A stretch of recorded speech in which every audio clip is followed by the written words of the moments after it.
Hi, my name is Sherry, and this is Cross Potent, a place where magical people meet. And today I'd like to talk to you about your July 2016 horoscope for the Native American Zodiac. And this horoscope will start out with all the planets, and then I'll get into a few of the aspects that are happening during this month. So we start out with the sun in the woodpecker. The woodpecker can be a little fussy, but they are generally a very good listener. The woodpecker is very caring and nurturing of their young, and they spend a lot of time making their home. And we think of a woodpecker making a little hole and hollowing it out of a log or out of a tree branch, and all the work that goes into that home for his babies, and that really exemplifies a woodpecker. They're very devoted to their group and their loved ones. This energy will shift on the 22nd into the salmon. The sun will move into the totem of the salmon. This brings about a little more of the summer fun-loving feeling. The salmon is definitely purpose-driven and stable, but they're also very creative and friendly, and definitely enjoy the company of little ones, and they love to make the little children laugh. They love to have an audience for all their antics.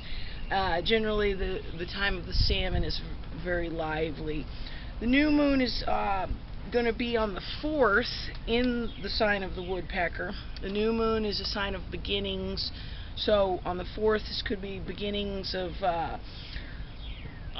something along the lines around your home, around your family, around the things you're devoted to, things that are close to your heart.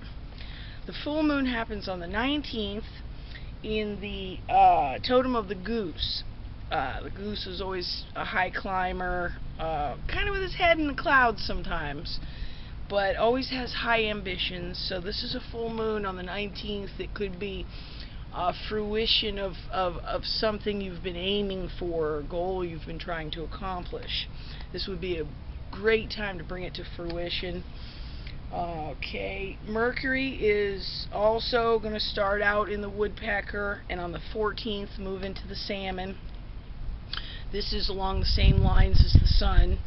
Also, Venus is going to move from the woodpecker on the 12th into the salmon.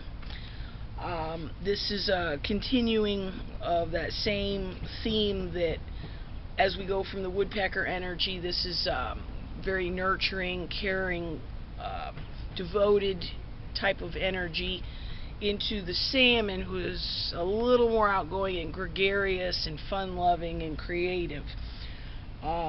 So these planets track closely. The sun, Mercury, and Venus track pretty closely with each other most of the year, and then you get little retrogrades that kind of throw that off now and then.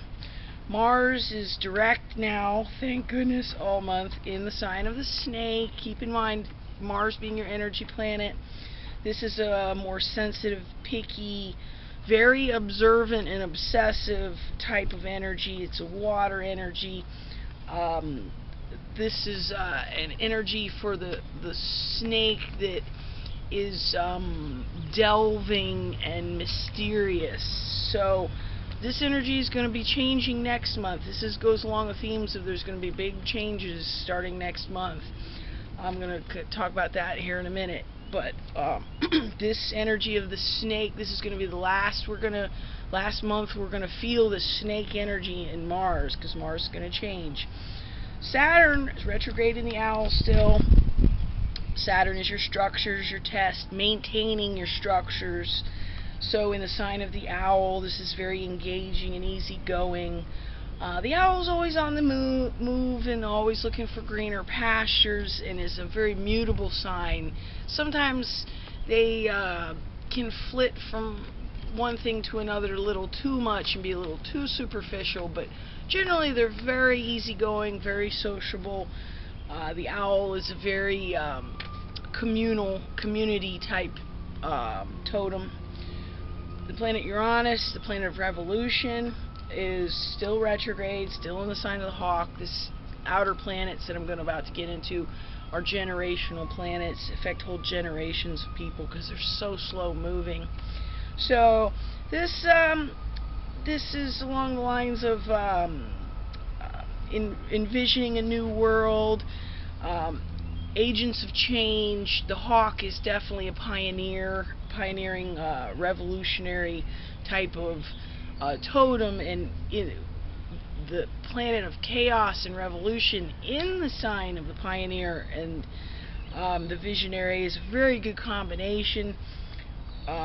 When you think of the planet Uranus, you would think of revolutions and lightning and agents of change, also victims of change, unfortunately, but definitely disruptors. There's been a lot of talk on the internet, especially on CNBC. They've got a Disruptor 50 list. It's very fascinating.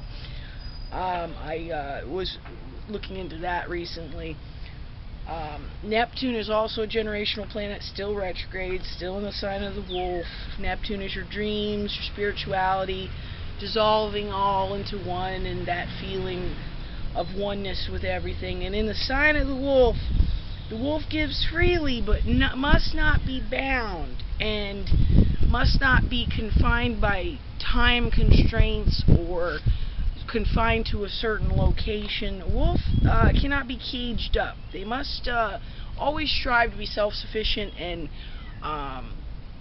being able to freely give of what they have so much to give.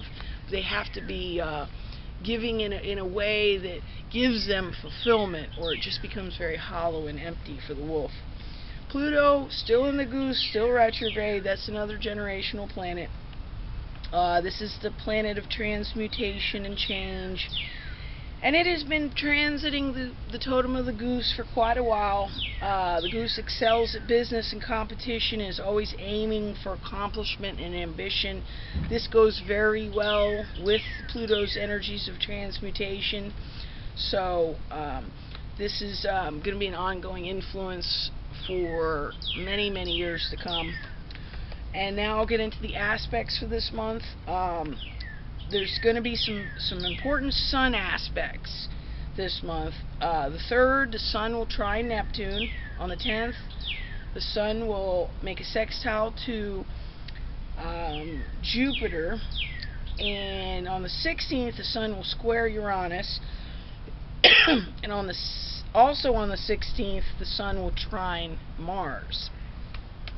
And generally, these are all good. The Sun square Uranus on the 16th could be a little tense, and it could show where you might have some defects in something that you've been working on, or some flaws. But it's a good thing because you're backed up with the Sun trine Mars, and this will help your energies to resolve those issues and fine-tune whatever it is you're working on. Also, you've got some other aspects with smaller planets.